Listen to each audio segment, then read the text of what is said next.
कर्पूरगौरं करुणावतारं संसारसारं भुजगेन्द्रहारं सदा वसन्तं हृदयारविन्दे भवं भवानी सहितं नमामि। संस्कृत शौर्यम इस समूह से संबद्ध सभी विद्वद्गण, सभी शास्त्र प्रेमीगण, सभी शास्त्र जिज्ञासुगण एवं संस्कृत शौर्य इस समूह के संस्थापक एवं प्रबंधकगण, आप सबको प्रणाम करते हुए, साधुवाद करते हुए आज के इस ज्ञान सत्र को हम लोग प्रारंभ करने जा रहे हैं। कल हम लोगों का जो विचार था वह जो है वह्वादिभ्यश्च सूत्र तक कल संपन्न हुआ था। आज हम लोग पुंयोगादाख्यायाम इस सूत्र से चर्चा आगे के लिए करते हैं। पुंयोगादाख्यायाम की वृत्ति है या पुमांख्या पुंयोगात स्त्रियां वर्तते ततो ङीश स्यात्, अर्थात ऐसा शब्द जो पुल्लिंग है किंतु पुरुष से संबंध होने पर वो स्त्री अर्थ को करता है, पुरुष से संबद्ध स्त्री अर्थ को कहता है, तो वहां पर उससे ङीप प्रत्यय होता है। जैसे गोप शब्द है, गाम पाती थी गोपः, ये शब्द बनता है। अब गोपस से स्त्री यह जब विग्रह होगा तो यहां पर जो पुमाख्या है, पुम अर्थ को कहने वाला जो गोप शब्द है, तो गोपस से स्त्री से विग्रह में वह स्त्री अर्थ को कह रहा है। तो पुंयोग से यहां पर जो स्त्री अर्थ में विद्यमान जो गोप शब्द है उससे ङीश प्रत्यय का विधान होगा, तो गोप ङीश बनेगा। ङीश में केवल ई बचेगा, गकार की और शकार की संज्ञा लोप, गोप ई, भा संज्ञा से आकार का लोप होगा, गोपी शब्द बनेगा। और गोपी शब्द से यहाँ प्रस्वाधिकार करने पर गोपी शब्द ही बनेगा, गोपी गोप्यो गोप्य इत्यादि इसका रूप चलेगा। यहाँ पर एक वार्तिक है, पालकांता न, अगर पालक शब्द अंत में है तो वह जो पुमाख्या पुंयोग से स्त्री में विद्यमान है उस शब्द से भी वहां ङीप प्रत्यय का विधान नहीं होगा। यहाँ वार्तिक है पालकांतान न, इसके प्रयोग अभी आगे आएंगे, उन पर हम लोग चर्चा करेंगे। यहाँ पर सूत्र है प्रत्ययस्थात् कात् पूर्वस्यात् इदाप्य सुपः। ये सूत्र कहता है प्रत्ययस्थात् कात् पूर्वस्य अकारस्य इकारः स्यात् आपि स आप सुपः परः न चेत। जैसे यहां शब्द है गोपालक शब्द है, तो गोपालक में गोपालकस्य स्त्री, यह विग्रह आप करेंगे यहां पर। तो यहां गोपालक में गाम पालयति इस विग्रह में यहां जो है ड़उल प्रत्यय हुआ है, ड़उल प्रत्यय होकर के या पालयति इति पालकः और गवाम पालक इति गोपालकः, एक शब्द ऐसा भी बनेगा। या गाह पालयति इति गोपालः, गोपालः एवं गोपालकः, यहाँ पर स्वार्थिक कन प्रत्यय हुआ है, तो दो स्वरूप में गोपालक शब्द बनेगा। गाह पालयति इति गोपालः यहाँ पर बनेगा कर्मण्य से अण प्रत्यय करने पर,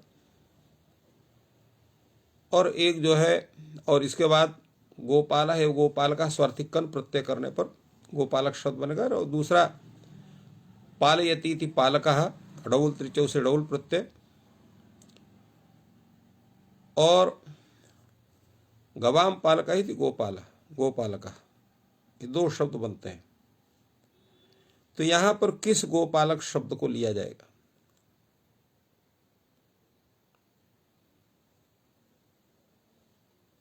तो यहां पर ड़बुलंत जो गोपालक शब्द है, पालक शब्द, उसका हम ग्रहण नहीं कर सकते हैं, क्योंकि वहां समास ही नहीं होगा।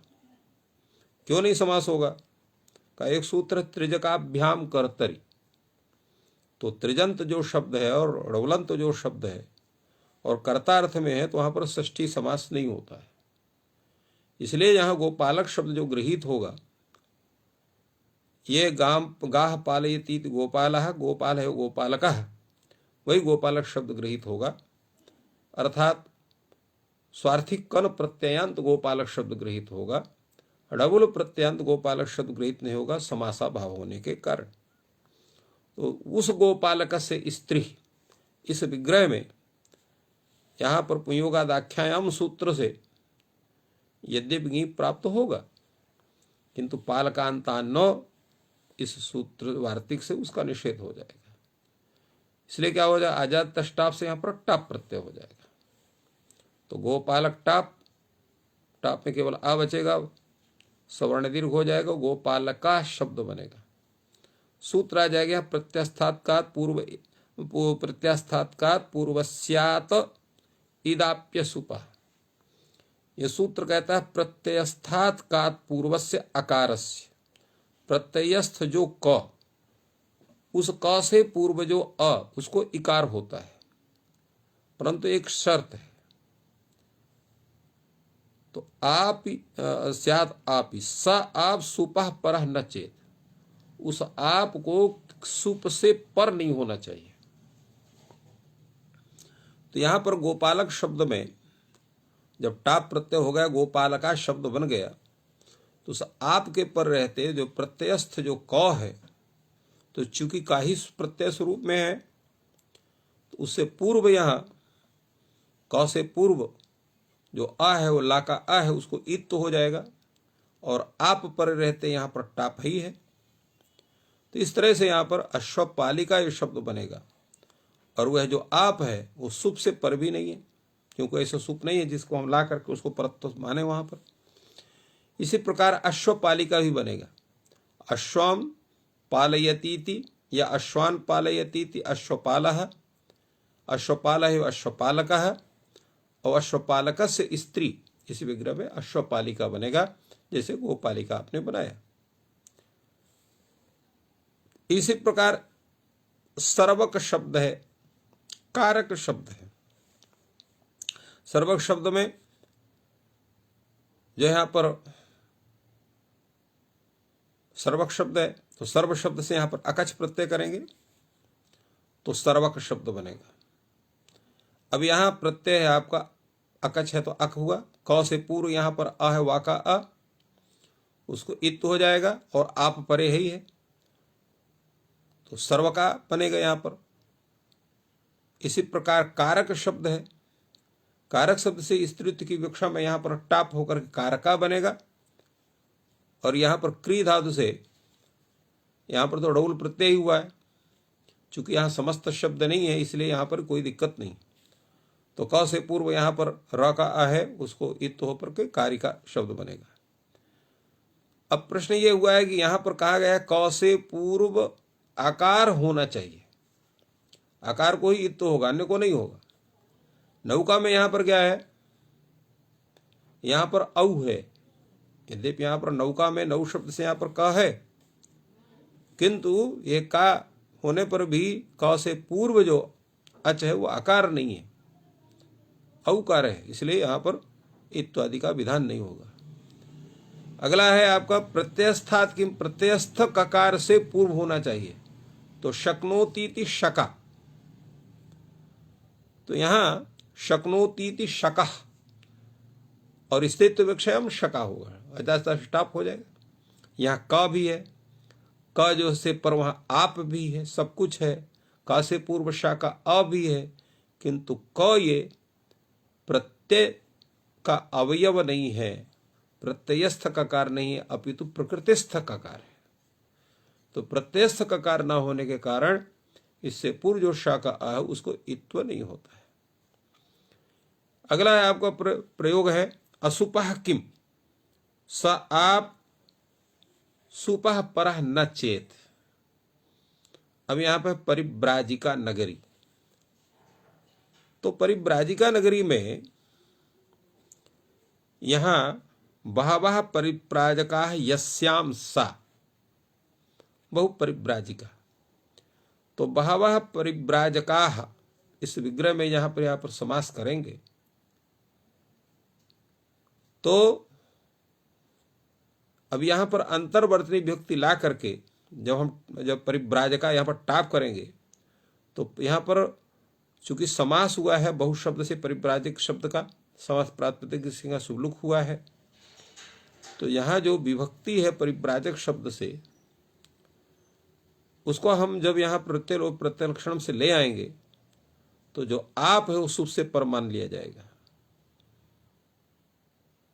तो इसीलिए यहां पर लिखा हुआ है कि ये जो परिव्राजक शब्द है, तो परिव्राजक शब्द से उत्तरवर्ती जो जस विभक्ति है तो सुपो धातु प्रातिपदिक से यद्यप उसका लुक हुआ है और फिर इसके बाद प्रातिपदिक संज्ञा हुई है, उसके अनंतर यहां पर टाप प्रत्यय हुआ है, तो प्रत्यय लोप प्रत्यय लक्षणम से उस सुप को मान करके यह प्रत्यय से पर यहां पर आप हो जाएगा, सुप से पर आप हो जाएगा, इसलिए यहां इसको इकार नहीं हो सकता है। प्रश्न ये हो सकता है कि हमारी यहां तो प्रत्यय लोप प्रत्यय लक्षण से लुक हुआ है, ओ नारायण, जो यहाँ लुक हुआ है उस सुपोधात पर से लुक हुआ है, तो प्रत्यय लोपे तन्निमित्तम अंग कार्यम न स्यात्, इस नियम के आधार प्रत्यय लोप प्रत्यय लक्षण इस सूत्र को लगना यद्यप चाहिए, किंतु नलुमतांग से इसका निषेध कर देगा। तो जब नलुमतांग से इसका निषेध कर देगा तो फिर यहाँ पर प्रत्यय आएगा कहाँ? तो जब प्रत्यय नहीं आएगा तो प्रत्यय से पर यहाँ आप क्यों नहीं, यहाँ पर भी ईत तो होना चाहिए, ये प्रश्न उपस्थित होता है। तो उस पर कहा गया कि नलुमतांग से यह जो सूत्र है ये कोच विभक्त इस सूत्र में अच ग्रहण सामर्थ्यात उसको अनित्य भी माना जाता है, तो अनित्य होने कारण प्रत्यय लोप प्रत्यय लक्षण सूत्र की प्रवृत्ति होगी, जस से पर यह सुप यहाँ माना जाएगा, फलतः यहाँ प्रत्यास्थात्कार पूर्व इदाप्य पूर्वस्यात इदाप्य सुप इस सूत्र से यहाँ पर इत्व विधान नहीं होगा, इसलिए परिव्राजका नगरी ऐसे ही बनेगा, परिव्राजिका नगरी ऐसा इसका स्वरूप नहीं होगा। अगला आपका वार्तिक है सूर्याद देवतायाम चाप वाच्या। अच्छा, सूर्य से स्त्री देवता, यह जब हम विग्रह करेंगे तो यहां पर जो स्थिति है, सूत्र है आपका सास्य देवता, उस सूत्र से यहां पर अण प्रत्यय होता है और उस अवस्था में यहां सूर्य से स्त्री देवता, यहां पर यद्यपि यहां पर सास्य देवता अण सूत्र की प्राप्ति नहीं है, क्योंकि सूर्य से स्त्री देवता अस्य जब ऐसा विग्रह करेंगे तब वहां पर स्थिति दूसरी होगी। तो चूंकि यहां पर देवता अर्थ में सूर्य शब्द से जो सूर्य से स्त्री ऐसा विग्रह करेंगे तो पुंयोगादाख्यायाम सूत्र से जब यहां पर ङीश प्रत्यय प्राप्त होगा, किंतु उसको बात करके यहां पर चाप प्रत्यय का विधान होगा, तो सूर्य चाप ऐसा शब्द बनेगा। सूर्य चाप, चाप में चकार की पकार की संज्ञा होगी, केवल आ बचेगा, सूर्य आ, और टाप होने पर ओ नारायण सवर्ण दीर्घ होने पर सूर्या शब्द बनेगा, स्वादिकार करने पर भी सूर्या होगा। देवतायाम किम, देवता अर्थ क्यों कहा? तो कहा अगर मानुषी अर्थ होगा तो वहां पर ङी प्रत्यय होगा, सूर्या गस्त्योच्छे च ज्ञाम च। ये वार्तिक है, ये कहता है कि सूर्य शब्द और अगस्त्य शब्द इनसे छ प्रत्यय पर रहते और ङी प्रत्यय पर रहते यकार का लोप होता है। तो यह सूर्य से स्त्री मानुषी ऐसा विग्रह हम करते हैं, तो यहां पर कोई सूत्र नहीं है या वार्तिक नहीं है जो यहाँ निषेध करने के लिए आएगा, तो पुंयोगाद्याख्याम सूत्र से यहाँ पर ngीश प्रत्यय का विधान हो जाएगा। तो सूर्य ngीश बनेगा, ngीश में केवल ई बचेगा, सूर्य ई।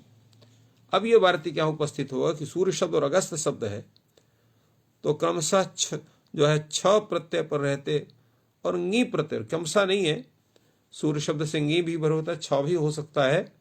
तो यहाँ पर यह मानना चाहिए कि यहाँ पर सूर्य शब्द से और अगस्त शब्द से चाहे वहाँ पर छ प्रत्यय पर हो या ङी प्रत्यय पर हो, तो यकार का लोप होता है। तो यहाँ पर ङी प्रत्यय है, ङी प्रत्यय है, ङी में ई है, उसके पर रहते यहाँ पर य का लोप हो जाएगा, तो सूर ई ऐसा बनेगा। और यहाँ पर सूर ई इस अवस्था में यह शेष से आकार का लोप करेंगे तो सूर्य ई बनेगा। यकार का लोप आपका हो गया सूर्य अगस्त यो शेष च च इस वार्तिक से, तो सूर ये रांत शब्द बचता है, ङी के ई वाले ई में मिल जाएगा, सूरी ऐसा शब्द बनेगा। तो सूरी कुंती मानुषीयम, यहाँ पर सूरी शब्द से कुंती का ग्रहण होता है, क्योंकि कुंती से भी जो है सूर्य के द्वारा संतान उत्पत्ति हुई है, यद्यपि मांत्रिक उत्पत्ति है तो भी उसको तद्रूप में वो सूर्य की स्त्री मानी जाती है। फलतः अत्र यहाँ पर जो है ये सूर्य शब्द इस रूप से ये सिद्ध होता है। अगला जो आपका सूत्र है, इंद्र वरुण भव शर्व रुद्र मृड हिमारण्य यव यवन मातुलाचार्याणा मानुख। ये सूत्र कहता है कि इंद्र वरुण भव शर्व रुद्र मृड हिम हिमारण्य, हिम और अरण्य अलग अलग है, हिम अरण्य यव यवन मातुल और आचार्य, इन शब्दों से जब आप ङीस प्रत्यय करेंगे तो ङीस प्रत्यय भी इनसे होगा पुंयोगादाख्य में, और प्रकृति को जो है वो आनुक का आगम होगा, इसलिए लिखा है एषाम आनुगागमः स्यात् ङीश्च। तो यहां इसका विग्रह हम कैसे करेंगे, इंद्रस्य स्त्री, तो पुंयोगादाख्याम ये सूत्र यहां पूरा अनुवृत्त होगा। तो इसका अर्थ होगा कि पुंयोग या पुमाख्या पुंयोगात स्त्रियाम वर्तते अस्यावस्थायाम इंद्रादीनाम ङीस स्यात् प्रकृते आनुगागमश्च, ऐसा हम इसकी वृत्ति का स्वरूप बनाएंगे। अर्थात जब जो पुमाख्या है जब वो पुंयोगात स्त्री अर्थ में विद्यमान रहेगी, ऐसी अवस्था में जो इंद्रादि शब्द उनसे ङीश प्रत्यय का विधान होगा और इंद्रादि शब्द को आनुक का आगम होगा। अब देखिए, घटाइए आप, इंद्र से स्त्री, ये विग्रह, ये विग्रह पर यहाँ पर जो है जो पुल्लिंग है इंद्र शब्द को पुमाख्या जो है वो स्त्री अर्थ को बता रही है, इंद्र से स्त्री अर्थ को बतला रही है, अर्थात इंद्र शब्द स्त्री अर्थ को बतलाने जा रहा है। तो ऐसी अवस्था में यहाँ पर इंद्रवर्ण सूत्र से यहाँ पर आपने ङीश प्रत्यय किया, ङीश में केवल ई बचेगा और इंद्र को आनुक का आगम होगा, क्योंकि कित है, कित्वात अंत को होगा, तो इंद्र आन, आनुक में केवल आन ऐसा बचेगा, तो इंद्र आन ई, इंद्र आन। इस अवस्था में यहां जो है आप सवर्ण दीर्घ करें तो इंद्रान ई, अब नकार का आकार का तो लोप ही है कि ना हल है तो ई में मिल गया तो इंद्रानी बनेगा, और चूंकि रेफ से पर है नकार उसको नत्व हो जाएगा तो इंद्राणी बन जाएगा। इसी प्रकार वरुणस्य स्त्री वरुणानी, भवस्य स्त्री भवानी, शर्वस्य स्त्री श्रवाणी, रुद्रस्य स्त्री रुद्राणी और मृडस्य स्त्री मृडानी।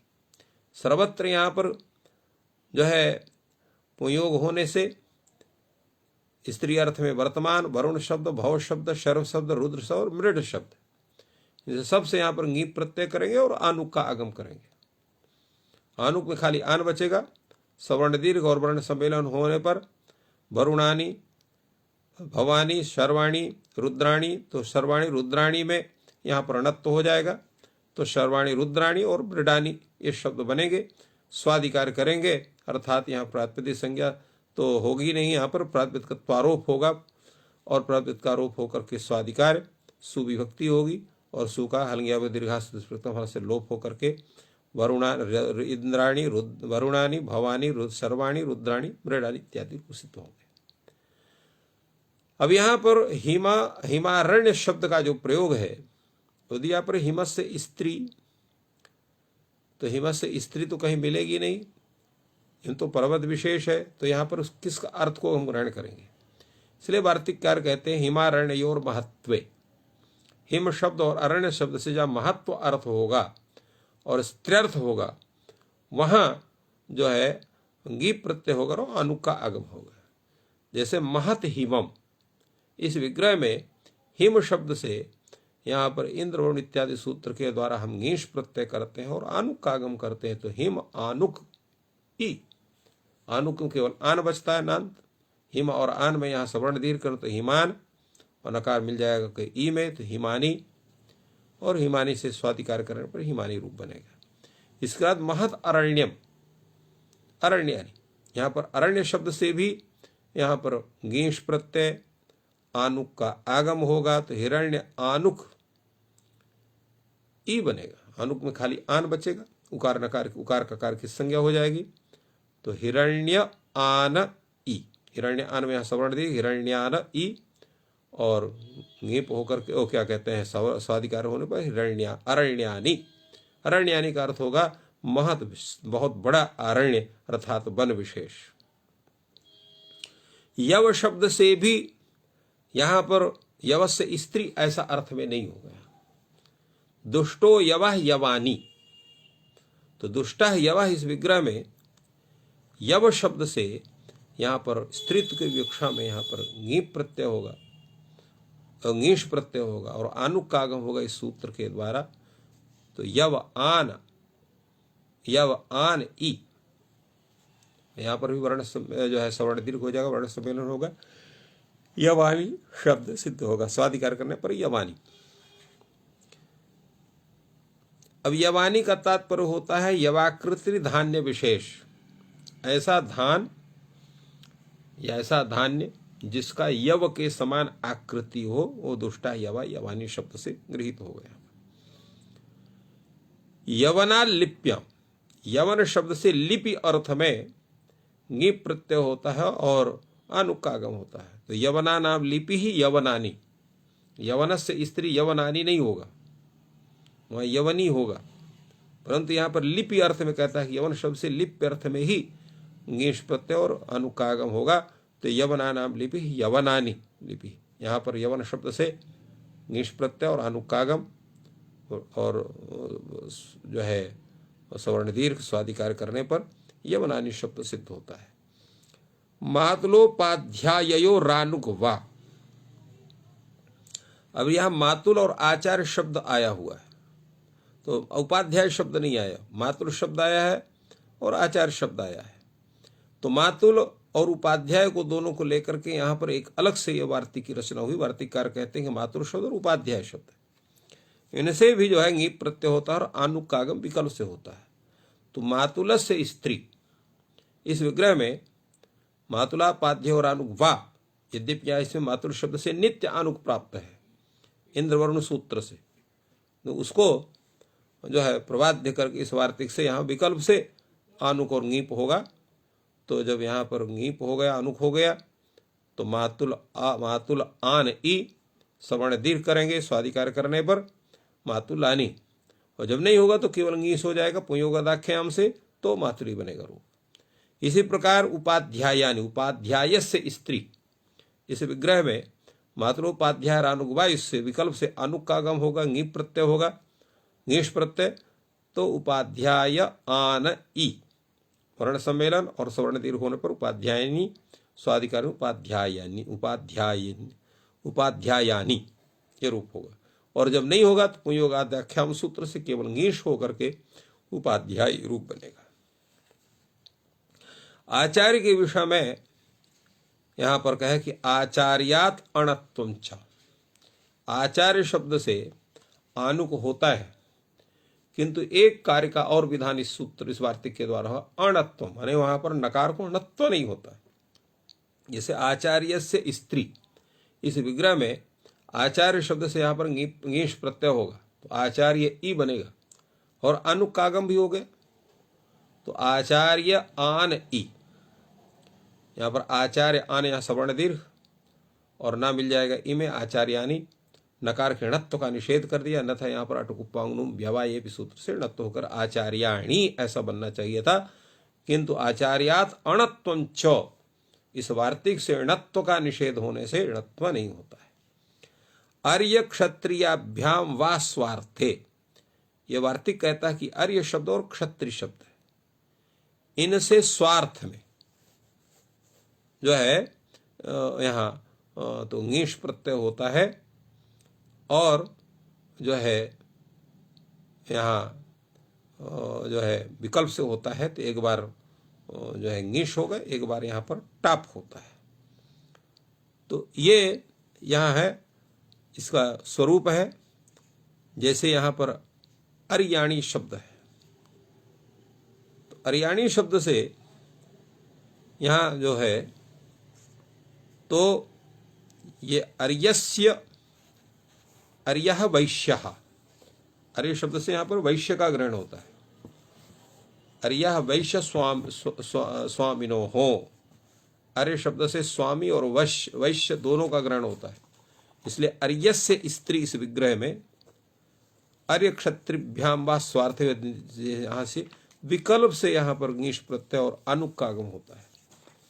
तो अनुक और जो है होने से, ङीष प्रत्यय होने से अर्य आन ई ऐसा बनेगा। अर्य आन में यहाँ सवर्ण थी अर्यान, और ना मिल जाएगा ई में अर्यानी, नकार गुणत्व होने पर अर्याणी।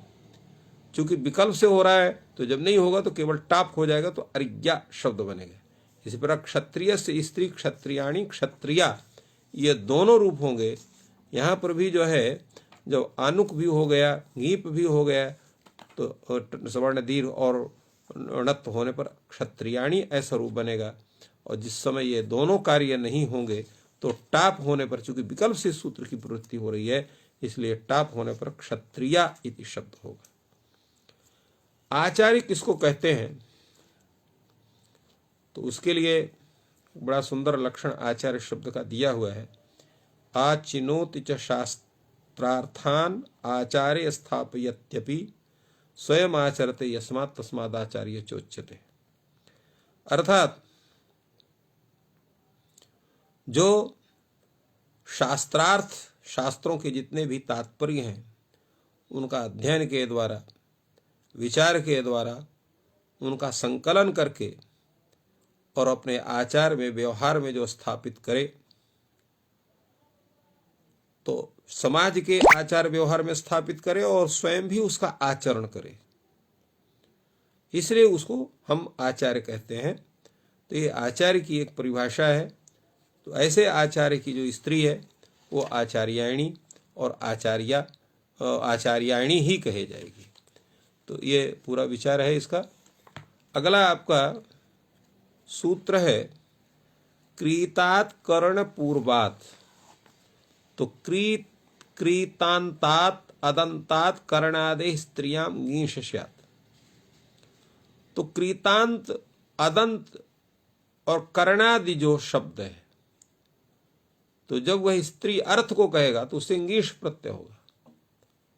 जैसे यहां पर वस्त्र क्रीति शब्द यहां पर उपस्थित है, वस्त्रेण क्रीता, ये विग्रह है, वस्त्रेण क्रीता।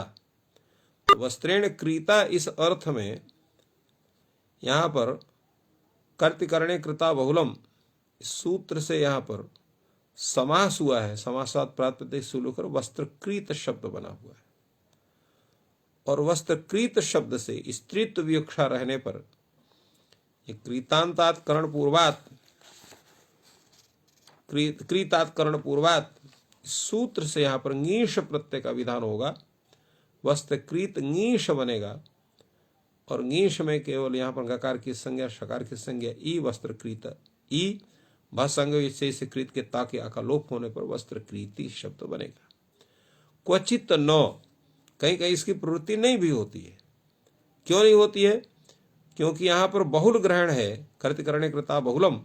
तो इस सूत्र में बहुल ग्रहणात ये परिभाषा की कहीं पर प्रवृत्ति नहीं भी होती है, तो वहाँ पर टाप नहीं होगा, वो क्या कहते हैं ngीप नहीं होगा, तो वहाँ पर टाप हो जाएगा। जैसे धन क्रीता, तो धनेन क्रीता इति धन क्रीता, यहाँ पर टाप हो गया है। तो इस तरह से ये धन यहाँ पर ngीश नहीं हुआ, क्यों कहीं कहीं नहीं होता है। अगला जो आपका सूत्र है वह है स्वांगाच्योपसर्जना दसंयोगोपधात। तो असंयोगोपधम उपसर्जनम यत स्वांगम तदंतात अदंतात ngीशवा स्यात्। ये सूत्र कह रहा है असंयोगोपधम उपसर्जनम, ऐसा शब्द हो जिसके उपधा में संयोग ना हो, और कैसा हो, स्वांगवाची हो। तो तदंतात अदंतात, और तदंत माने स्वांगवाची शब्द है अंत में जिसका, ऐसा भी हो, और उसको होना चाहिए क्या, अदंत होना चाहिए। तो उस शब्द से यहां पर ngीश होता है स्त्रीत्व की विवक्षा रहने पर विकल्प से। जैसे आपका प्रयोग है केशान अतिक्रांता, तो केशान अतिक्रांता यहां पर अत्याद्या क्रांत्याद्यर्थे द्वितीयया, इस वार्तिक से यहां पर समासाधिकार हुआ है, अतिकेश शब्द बना हुआ है। तो अतिकेश शब्द जो है ये उपसर्जन है, परंतु इसके उपधा में क्या है, श है, श संयुक्त वर्ण नहीं है, इसलिए यहां पर अतिकेश शब्द असंयोगोपध उपसर्जन और स्वांगवाची शब्द जो केश है, तदंत शब्द अतिकेश है और अतिकेश शब्द अदंत भी है, इसलिए स्त्रीत्व विवक्षा में इससे ngीश प्रत्यय का विकल्प से विधान होगा। जब ngीश हो जाएंगे ngीश में केवल ई बचेगा, गकार शकार की संज्ञा, अतिकेश ई, बहुत संज्ञा करेंगे, ये से श के आ का लोप होकर अतिकेश ई, वर्ण सम्मेलन करेंगे अतिकेशी, और स्वाधिकार करने पर अतिकेशी शब्द सिद्ध होगा। चूंकि विकल्प से ngीश प्रत्यय का विधान हो रहा है, तो जब ngीश प्रत्यय नहीं होगा तो अजादित टाप से टप प्रत्यय हो जाएगी स्त्रीत्व की विवक्षा होने से। तो अतिकेश टाप, टाप में केवल आ बचेगा, सवर्ण दीर्घ करेंगे, स्वाधिकार करेंगे, अतिकेशा ये शब्द सिद्ध होगा। इसी प्रकार चंद्रमुखी शब्द चंद्रमुखा शब्द है। चंद्र मुखम इव मुखम, चंद्र इव मुखम यस्याः सा, ऐसा विग्रह इसका होगा, चंद्र इव मुखम यस्याः सा। इस विग्रह में यहाँ पर चंद्रमुख शब्द है। चंद्रमुख शब्द ये चूंकि यहाँ पर बहुब्रीहि समास है, बहुब्रीहि समास होने से अन्य पद पदार्थ होता है, अन्य पदार्थ प्रधान होता है, फलतः चंद्रमुखी शब्द ये विशेषणवाची होने से उपसर्जन हुआ, और असंयोगोपध भी है, और स्वांगवाची शब्द है मुख शब्द, तदंत है चंद्रमुख शब्द। तो तदंत अदंत चंद्रमुख शब्द से यहाँ स्त्रीत्व की विवक्षा में ngीश प्रत्यय करने पर चंद्रमुख ngीश, ngीश में शकार और ngकार की संज्ञा, चंद्रमुख ई, बहुत संज्ञा करेंगे, ये से ख के आ का लोप करेंगे, वर्ण सम्मेलन करके चंद्रमुखी, स्वाधिकार करने पर चंद्रमुखी। यहाँ पर भी चूंकि विकल्प से ही ngीप प्रत्यय होगा, ngीश प्रत्यय, जब ngीश प्रत्यय नहीं होगा तो अजात से टाप होकर चंद्रमुखा शब्द बनेगा। प्रश्न है कि ये जो है असंयोग उपधात क्यों कहा गया है, कि उपधा में संयोग नहीं होना चाहिए। तो प्रयोग है सुगुल्फा। सुगुल्फा शब्द में गुल्फ शब्द जो है घुटिक जो है पैर में जो होता है उसका ये पर्याय है। तो शोभने गुल्फे यस्याः सा, तो शोभने गुल्फे यस्याः सा, ऐसा विग्रह इसका आप करोगे, और यहाँ पर समास वगैरह हो करके बहुरी समास सुगुल्फ शब्द बनेगा, किंतु यहाँ सांगा चोप सजना दसंयोग उपधा सूत्र नहीं लगेगा। क्यों नहीं? क्योंकि यहाँ उपधा में सुगुल्फ में ला और फा का संयोग है और वो उपधाभूत है, इसलिए इस सूत्र की प्रवृत्ति यहाँ नहीं होगी। फलता यहाँ केवल अजात टाप से टाप होकर के सुगुल्फा शब्द सिद्ध होगा। उपसर्जनात् किम, उपसर्जन शब्द होना चाहिए।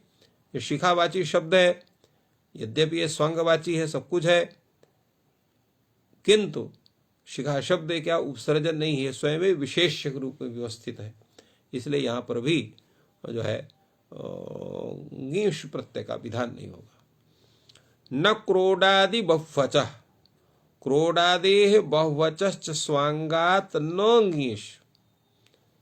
जहां पर क्रोडादि शब्द है तो क्रोडादेः बहुवचश्च स्वांगात न गीश ये सूत्र कहता है। अर्थात क्रोड, नख, खुर, गोखा, उखा, शिखा, बाल, शफ, शुक्र ये क्रोडादि गण पठित शब्द है। तो क्रोडादि गण पठित शब्द जब जो है रहे तो ऐसा और वह तो बहुवचस स्वांगात, तो क्रोडादेह बहुवचस स्वांगात माने क्रोडादि शब्द इसके अंत में हो और माने उत्तर पद में हो, पूर्व पद बहुवच कोई है तो बहुवच से पर जो क्रोडादि शब्द और स्वांगवाची, चूंकि क्रोडादि शब्द ये स्वांगवाची हैं, तो ऐसे शब्द से यहाँ पर गीश प्रत्यय का विधान नहीं होता है, ये सूत्र कहता है। अर्थात ये शब्द जहाँ पर हैं क्रोडादि शब्द और कैसे हैं बहुवचा, बहुवच से पर हो, तो स्वांगवाची जो शब्द क्रोडादि हैं तो इनसे जो है इनको गीश नहीं होते। जैसे कल्याण क्रोडा शब्द है, तो कल्याण क्रोडा शब्द में तो यहाँ पर कल्याणम क्रोडे यस्या सा ऐसा विग्रह करेंगे। तो इस तरह से यहाँ पर कल्याण क्रोडा शब्द, क्रोड शब्द स्त्रीत्व की विवक्षा होने पर यहाँ पर टाप हो जाएगा, यद्यपि यहाँ पर गीश प्रत्यय प्राप्त होगा, किंतु उसको बात करके स्वांगवाची शब्द स्वांगाचो संयोग पदार्थ, कल्याण क्रोडा शब्द असंयोगोपद भी है, उपसर्जन भी है। स्वांगवाची जो शब्द क्रोडा शब्द है तदंत कल्याण क्रोड शब्द है, अदंत भी है, तो इसलिए यहाँ पर गीश प्रत्यय का विधान होना चाहिए था, किंतु क्रोडादि बहुवचन सूत्र से निषेध होने से यहाँ पर गीश प्रत्यय न होगा, पितु टाप होकर कल्याण क्रोडा शब्द बनेगा। यहाँ पर कहा गया कि क्रोडादि गण पठित जो शब्द हैं उनमें आकृति गण भी माना जाता है। तो जिन शब्दों का पाठ उसमें नहीं है किंतु स्वांगवाची ऐसे शब्द हैं, तो इसलिए उनको भी इस गण के अंतर पर पाठ मान करके उनसे भी स्वाधिकार्य होकर के कार्य सिद्ध होता है। जैसे सुजघना, शोभने जघने यस्या सा, इस विग्रह में सुजघन शब्द से स्त्रीत्व की विवक्षा में प्राप्त गीश का नक्रोडादि बहुवचन सूत्र से निषेध होने से अजात तष्टाव सूत्र से टाप करने पर, स्वाधिकार करने पर सुजघना यह रूप सिद्ध होता है। अगला आपका सूत्र है नख मुखात संज्ञायाम। ये शब्द कहता है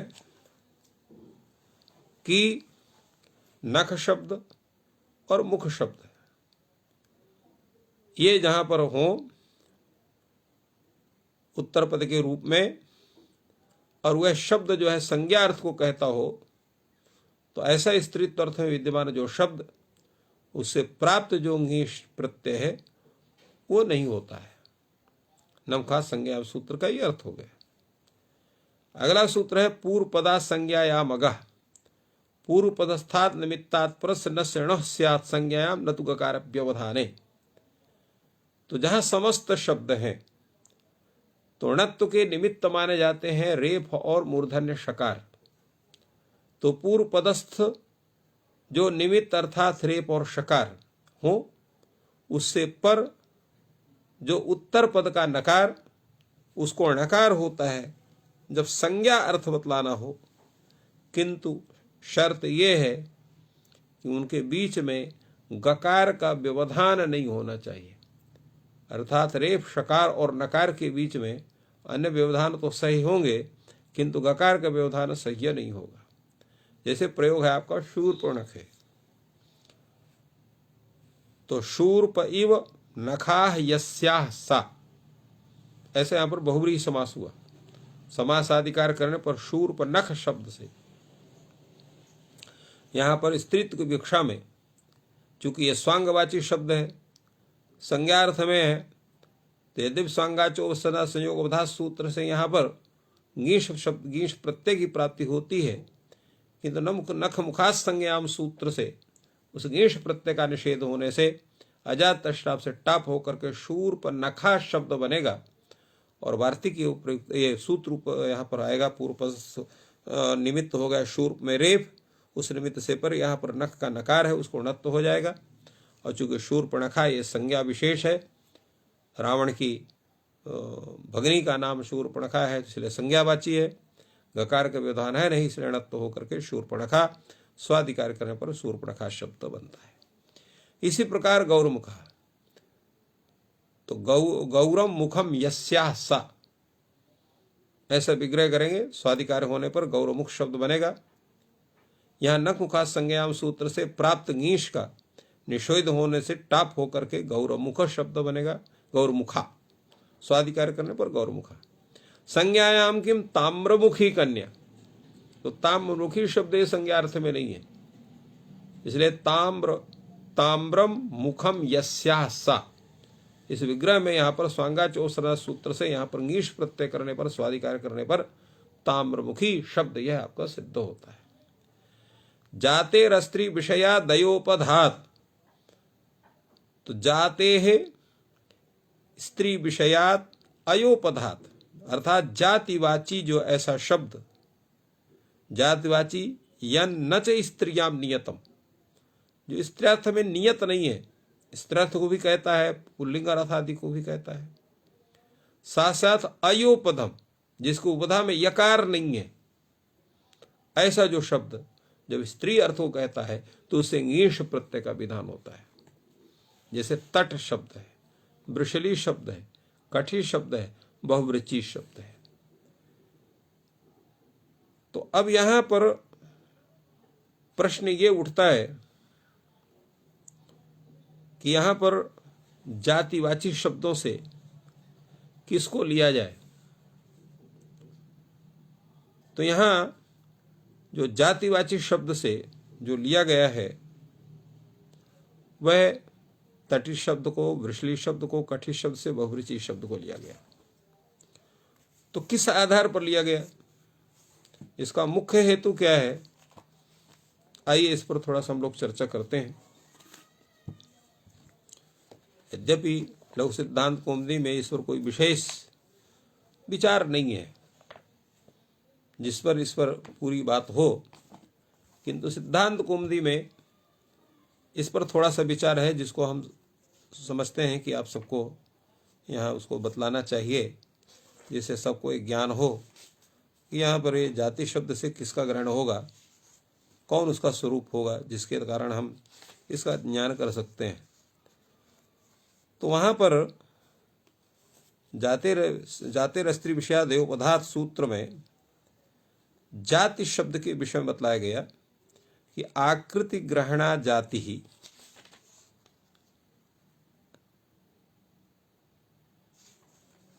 लिंगा नाम च न सर्वभाग सकृदाख्यात निर्ग्राह्या गोत्रम च चरणैः सह। ये एक वार्तिक श्लोक वार्तिक है जिसमें जाति शब्द को बतलाया गया। आकृति ग्रहणा जाति, जहां आकृत्या गृह्यते इति आकृति ग्रहणा, माने आकृति के द्वारा हम जाति का ग्रहण करें। जैसे हम घट को लिया तो घट की जैसी आकृति है, तद आकृतिवान जितने भी हैं उनको हम घट कहते हैं। तो यहां पर अनुगत धर्म विशेष जो घटत्व है वो तत्त आकृति विशेष में विद्यमान होने के कारण उस आकृति से ही वहां पर हम घटत्व रूप जाति का ग्रहण करते हैं, तो इसलिए घटत्व जाति हो गई। तो घटत्व जाति विशिष्टा स्त्री, इसी प्रकार तट शब्द यहां पर तटत्व जाति विशिष्टा स्त्री, तटी हो गए। और इसी प्रकार वृषलत्व जाति विशिष्टा स्त्री, यहां पर वृषली हो गया। तो अनुगत अवयव संस्थान व्यंग जो है वो प्रथम जाति का लक्षण है, जिसका उदाहरण यहां पर तटी है। तटी तट शब्द का होता है तीर, तो तीर को यहाँ पर तटह भी कहते हैं, तटी भी कहते हैं, तटम भी कहते हैं। तो इस तरह से ये तटी शब्द जो है ये अकृता ग्रहणा जाति इस जाति के लक्षण का उदाहरण है। अगला है लिंगा नामचन सर्वभाग। तो लिंगा नामचन सर्वभाग, इसका तात्पर्य क्या है कि ये लिंग होने पर भी किसी एक व्यक्ति के कथन से व्यक्तंतर के कथन के बिना भी उसका ग्रहण हो जाए। तो अब यहां जैसे है, यहां पर वृषली शब्द है, तो वृषली शब्द ये क्या है कि जो भी वृषल से स्त्री वृषली या वृषलत्व जाति विशिष्टा स्त्री वृषली, तो ये असर्वलिंगत्व, जो सर्वलिंग ना होने पर भी किसी एक व्यक्ति में उसका कथन से अन्य व्यक्ति का भी कथन हो जाता है। अर्थात जितने भी वृषल जाति विशेष हैं उनमें स्त्री को वृषली अर्थ का ये ग्रहण होता है। तो इस तरह से जो है ये यहाँ पर इसको कहा गया सकृदाख्यात निर्ग्राह्य, अर्थात एक बार कथन से ही जिसका ज्ञान हो। दूसरा है गोत्रम च चरणैश, गोत्रम च चरणैश यहाँ पर कठ गोत्र, और चरण माने जो है शाखा विशेष। तो शाखा विशेष किसकी ली जाएगी? वेद की। तो शाखा विशेष में गोत्र विशेष से भी होता है। जैसे यहाँ पर कठ गोत्र का व्यक्ति है वो कठ कहा जाएगा, और जो है कठत्व जाति विशिष्टा स्त्री जो है वो कठी कहा जाएगी। तो गोत्र के द्वारा यहाँ पर कठी शब्द का उदाहरण हुआ, और चरण में यहाँ पर बहुवृच शब्द का उदाहरण, बहुवृचत्व जाति विशिष्टा स्त्री बहुवृची। तो बहुवृच ये चरण क्या है? शाखा है। तो इस तरह से शाखा के द्वारा भी हम इसका ग्रहण करते हैं।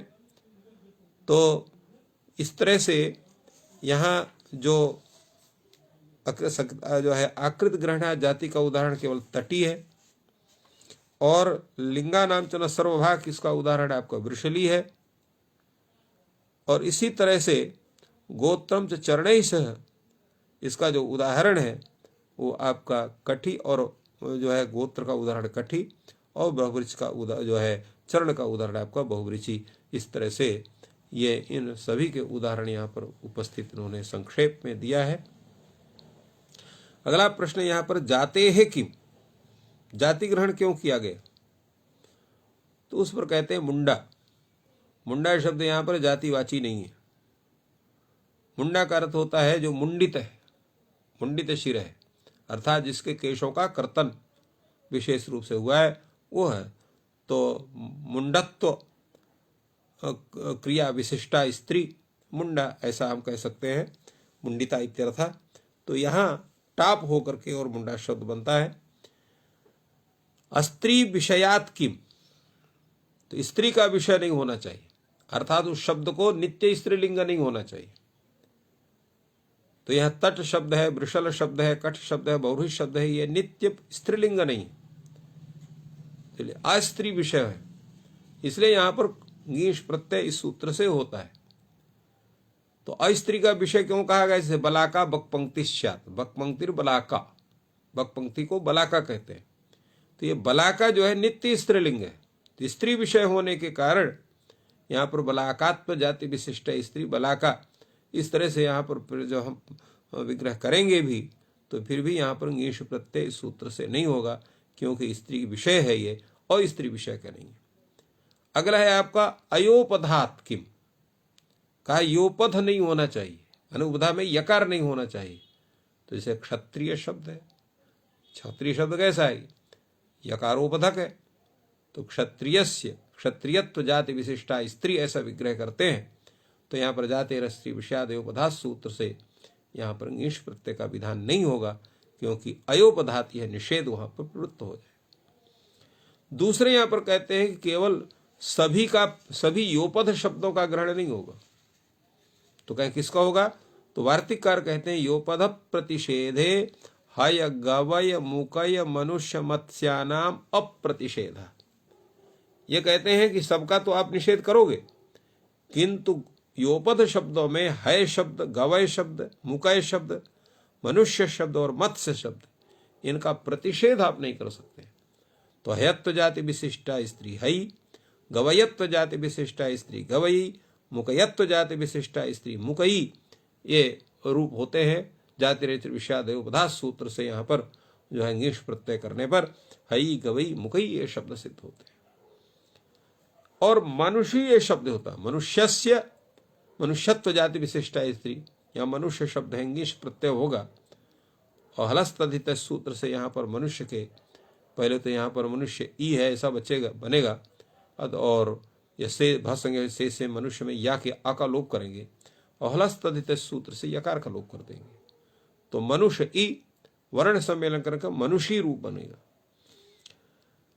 मत्स्य ज्ञाम, इसी प्रकार मत्स्यत्व जाति विशिष्टा स्त्री से विग्रह में मत्स्य शब्द से जब ङीश प्रत्यय होगा, मत्स्य ई बनेगा, तो मत्स्यस्य ज्ञाम इस वार्तिक से यहां पर यकार का लोप करेंगे तो मत्सी ऐसा ही रूप आपको बनेगा स्वाधिकार करने पर। तो इस तरह से इन शब्दों की सिद्धि होती है।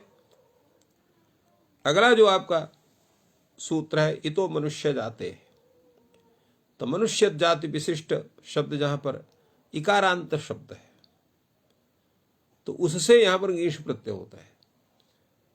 जैसे यहां पर दाक्षी शब्द बना हुआ है, दाक्षी शब्द में यहां पर दक्षस्य गोत्रापत्यम कन्या, दक्षस्य गोत्रापत्यम कन्या, तो यहां पर जो है तो यहां पर क्या हुआ है कि यहां पर तो अतईय सूत्र से ईय प्रत्यय का विधान होकर का आदि वृद्धि होकर दाक्षी शब्द बनता है और दाक्ष शब्द से यहां पर ङीश प्रत्यय होगा इस वार्तिक इस सूत्र के द्वारा, क्योंकि इकारांत शब्द है।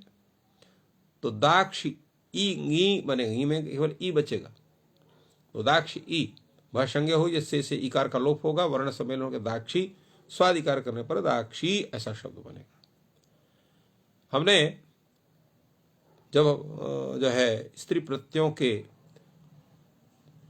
उनके सूचना में हमने बतलाया था आप लोगों को कि ऊंग प्रत्यय भी होता है, तो ऊंग होता है ये सूत्र यहाँ पर उकारांतात अयोपधात मनुष्य जाति वाचिनः स्त्रियाम ऊंग स्यात्, तो उकारांत जो शब्द है साथ में होना क्या चाहिए, उसको भी यकार उपधा में नहीं होना चाहिए। तो यकार उपधक भिन्न उकारांत जो शब्द, और उसको कैसा होना चाहिए, मनुष्य जातिवाची ना, मनुष्य जातिवाची शब्द हो और स्त्रीत्व अर्थ में जब वो विद्यमान रहे, स्त्रीत्व द्योत रहने पर ऐसे प्रातिपदिक से ऊंग प्रत्यय का विधान होता है। जैसे कुरु शब्द है, तो कुरु शब्द जो है यहां पर ये,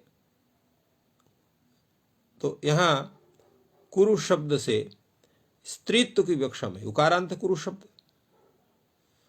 और कुरु शब्द का और अयोपध भी नहीं है, मनुष्य जातिवाची है।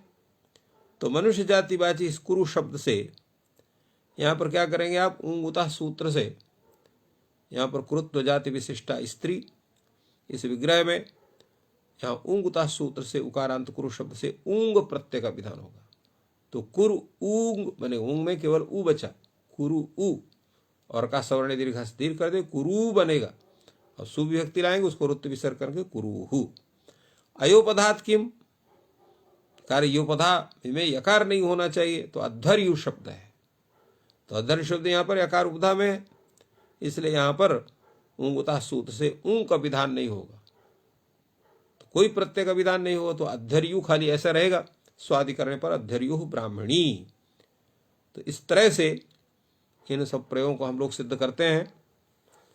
चूंकि समय हो रहा है इसलिए आज हम लोग यहीं पर आज के इस अध्ययन कार्यक्रम को यहीं पर पूर्णता प्रदान करते हैं, और कल भौमवार है, स्थाप्यम समाप्यम शनि भौमवारे, तो कल इस प्रकरण की और इस ग्रंथ की पूर्णता होगी।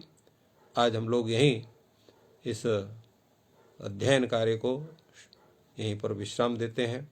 आप सबको बहुत बहुत धन्यवाद। जयतु संस्कृतम, जयतु भारतम।